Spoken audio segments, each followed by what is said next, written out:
Jean Ducreux a nourri son imaginaire grâce à des années passées à l'étranger. Ce polyglotte compulsif, bardé de diplômes, se dit cérébral mais pas intellectuel. Hyper geek et codeur dans l'âme, Jean Ducreux adore construire des intrigues denses et complexes. De son passé de scénariste, il a gardé un sens aigu du dialogue et une approche juste de la psychologie de ses personnages. Son premier livre, bon, c'est gentil Patrick, mais tu vas me laisser la place parce que là tu commences à être un tout petit peu agaçant, tu vois. Dans son premier bouquin, Le héros de l'ERD 311, il nous raconte l'histoire d'un homme taciturne qui est pris pour le sauveur de l'humanité. Non, c'est pas celui-là. Non, qui est pris pour celui qu'il vient d'assassiner. Ouais, donc dès le début, on connaît l'identité du coupable. C'est ça. On se croirait un peu dans un épisode de Columbo.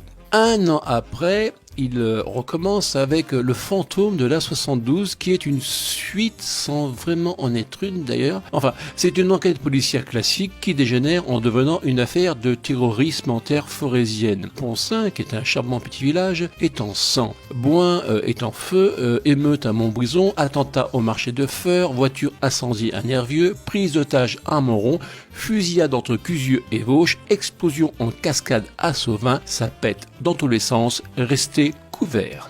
Encore un an après, il s'attaque aux maladies neurologiques avec la Non, excusez-moi, c'est pas la maladie neurologique, non, la disparue des Tourettes n'a rien à voir avec le syndrome des Tourettes, non, pardon, en fait il s'agit de la disparition de Colette Pesson, vous connaissez, moi non plus. Faut-il s'alarmer comme le fait Tad, ou constater une nouvelle frasque comme se moque Khaled? Vous le saurez en lisant le bouquin, je vais quand même pas tout vous raconter, même si je connais la fin. Dernier titre en date, et pas des moindres, Pharaon 1923. Ça se déroule en 1923 et ça se passe au pays des pharaons. Un voyage étrange et mystérieux, ce qui veut dire plus ou moins la même chose d'ailleurs, au pays des chameaux, à moins que ce ne soit au pays des dromadaires, car il est là le vrai mystère. La phrase du jour nous vient de l'auteur en personne. Il nous dit: les structures narratives me viennent généralement toutes cuites dans le bec. Oui, moi qui les connais bien, je puis vous dire qu'il n'y a pas que les structures narratives qui lui viennent toutes cuites dans le bec, il y a aussi les menus à la carte des restaurants étoilés, car c'est un fin gourmet notre polyglotte. Comme le disait si bien Jeanne d'Arc,